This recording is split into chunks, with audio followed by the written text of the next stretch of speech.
What's up, guys? My name's Andres. This is the Strong Family Money Show. Thanks for stopping by again. On the Strong Family Money Show, we talk about things that are related to your fitness, your finances, and your family. My name's Andres. We have 4 more tips for you today. Number 1, so first is a first-time home buyer tip. Number 1 is you really need to know what you want before you go out and look for a home. You don't want to be all over the place with the information you give your agent, because they are going to take that information and plug it into the MLS, or however they find their homes for you, and they're going to set up showings based on the information that you give them. So if you find say a neighborhood that you like, and you say, I want to live in this neighborhood, they may increase it a little bit, but they're not going to look at things that you don't tell them to look for. That may cause issues later on, right? The inventory in that specific neighborhood may not be the best. You may really want a style of home or a type of neighborhood, and if you communicate to your agent in that way, right? I want this kind of home, I want this kind of neighborhood, I want this kind of school. They're able to cast their net wider that way and find homes that fit your criteria, and not just, I like that house on that street, and you're limited by that information that you give them. So make a list. I want this many rooms, I want this type of home, I want this type of neighborhood, close to here or close to there, or so you want to, and you also have to know if your criteria fit your budget.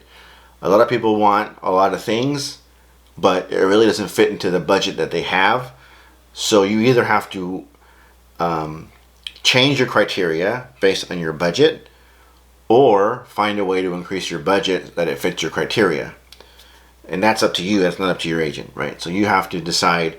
We all want to live in Beverly Hills, right? Not all of us can afford to live in Beverly Hills. So if you give your agent a list of things that are criteria for Beverly Hills, sure, they'll show you those places, but you're not going to be able to afford them, and you're just wasting everybody's time. Your time most of all, because you could actually be looking for the house that you really can afford and move into. So criteria is very important. Number 1 tip for new buyers is really know what you are looking for. And it's difficult because it's your first time and you don't really know what you want, and your criteria may change over time based on the properties that you see. But you really have to have a understanding on what you want, so that you can communicate it to your agent, so that they can find homes that really fit what you're looking for. And you may go in saying, I want this kind of home, and you may look at that kind of home and walk into it and say, I really don't want this kind of home. Now that I look at it in person, it sounds cool, right? On the pictures it looks cool, but I walk in and it doesn't feel like home to me. You might find that might be the case. So write down your criteria, be prepared to change it, make sure it fits your budget. If not, change your budget so it fits your criteria. And that last part is probably the hardest one. So second, I'm a real estate agent here in Ventura County, right? I work with first-time experienced investor. So a lot of people want to get into investing because it is a really good way to build generational wealth, take care of your family, have a contingency plan, a fallback plan. A lot of people think they have to spend a lot of money on a guru to. So a guru is different than a mentor. Okay, a guru in this context, the way people usually use it now, a guru will take your money and tell you they're helping you. They really want to sell you something at the end of the day, right? A mentor is someone, and there usually is an exchange of something when you do a mentor, but usually it's time, or they're your buddy and you're really good friends and they enjoy your company, so they're going to help you, or they'll show you how to become a real estate investor by having you go out and do something for them real estate wise, right? So I want you to go look at these properties for me, take pictures, write down what you see, come back to me, right? And so you're helping them. They're going to then when you go back to them, they're going to say, okay, you have this information. This is what I do with it, right? But you're exchanging your time to go out for them to then do that for you, right? So a mentor is different than a guru, right? So people think, do I need a guru? Do I need to go to these, everyone has seen the, I'm in your area and I'm going to help you invest if you come to my conference, right? A large majority, I don't want to say all, a large majority of those people are only out there to have you buy their product that is super expensive, and the likelihood that it will succeed is very low. Moreover, a large majority of real estate investors become real estate investors without paying anybody. So and besides, you have YouTube, and you have, you can buy books online, and you can study on your own. And if you're a home buyer, you've already bought a home, so you know what the process is all about, right? You can do a lot of these things for free. You don't need a guru, pay them, thousands of dollars and buy their product. And at the end of the day, they don't help you really learn, which is what you really need to do. You don't want someone to do it for you. You want to learn what's happening. So you can, lots of stuff's out there for free. So no, you do not need a guru to start investing in real estate. You need to understand what you want as far as properties, and what you want as far as your long-term plan, which is most important. You need to educate yourself either for free or, buy books online on how to invest in real estate. And you probably can go to the library and get those books for free anyway. So you do not need someone who you pay large sums of money to help you in real estate. Find a mentor. They're monetarily free. You may have to do something for them, so they can give you their knowledge, or you can, YouTube University is always available. A lot of people are doing that now. Okay, stock market investing. Here we go. Investing. Speaking of the microphone, investing is not gambling. Right? You don't want to see what happens. You don't want to take a chance. Trading and investing are two different things. I'm talking about investing for the long term.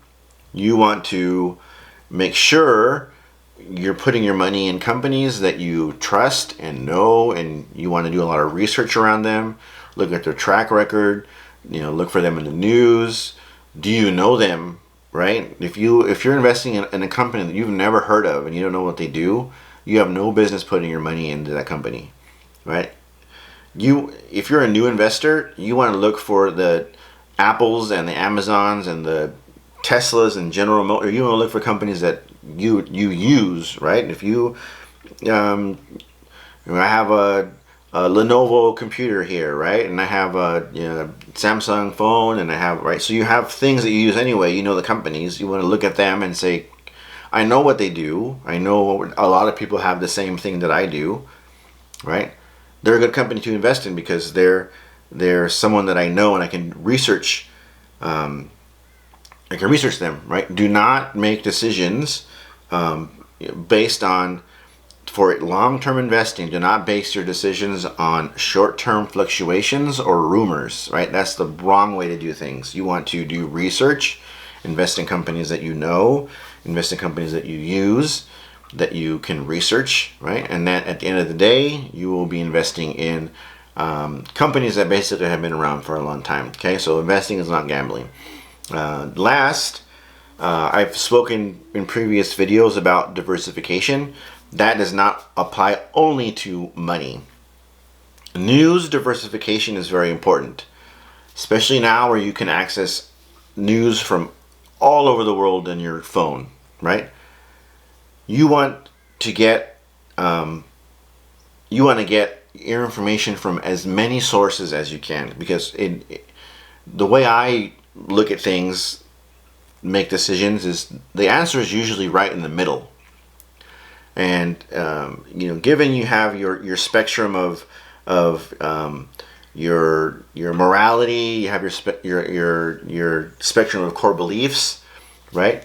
So if you have your core beliefs, you want to look at outlets that are all through that spectrum of your core beliefs. You don't want to only be on one side of the spectrum, because that is biased, right? You don't want to be on the other side because that's biased, right? You want to get your news from as many different sources as you can, from as many different perspectives as you can get, because the answer is usually right in the middle. And the person that determines the middle is you, right? So you have someone saying one thing and you have someone saying, a different thing. You listen to, and it should be credible sources, obviously, with data to back it up and a track record of, being good journalists. Anyone nowadays can put up a website, right? So you want to get information from people who you trust. I get my sources from a wide array of websites, from all different perspectives. Some people may find offensive if they're on the other side, but I think that it's important that you get your news, your information from as many different people as you can, because even if it may not change your perspective or your belief in whatever you're researching, you may learn something new, something different that you didn't know before. And I think that's the reason that I do that, is because I want to increase my base of knowledge as big as I can. So even if I look at something and I don't take everything from it, or it doesn't influence exactly what I'm wanting to read it for, I may learn something from it for a different idea or from a different perspective that I can apply somewhere else. So you want to diversify your news where you get it from. You do not want to go to the same site every day, because that's not good. You're basically just getting information from one person, and that's not how you should do things. You should get it from different people. So anyway, 4 tips for today. This is a Strong Family Money Show. My name is Andres. I'm a real estate agent here in Ventura County. You can email questions on strongfamilymoney.com if you want to talk real estate. If you want, on the description below, I'll keep a link to my ebook. You can pick it up on my website. You can send me an email. I can send you the PDF. Or if you want to go the Amazon route, I'll have that there also. I have a first-time homebuyer guide there as well. Same deal. If you want to send me your email, I can send it to you for free, or I can have the link there. Also, please visit our sponsor, freshcoffee805.com. We roast and deliver organic fair trade coffee within days of roasting to your door. So give us a visit there, freshcoffee805.com. My name is Andres. Thanks for watching, and I will talk to you guys next time.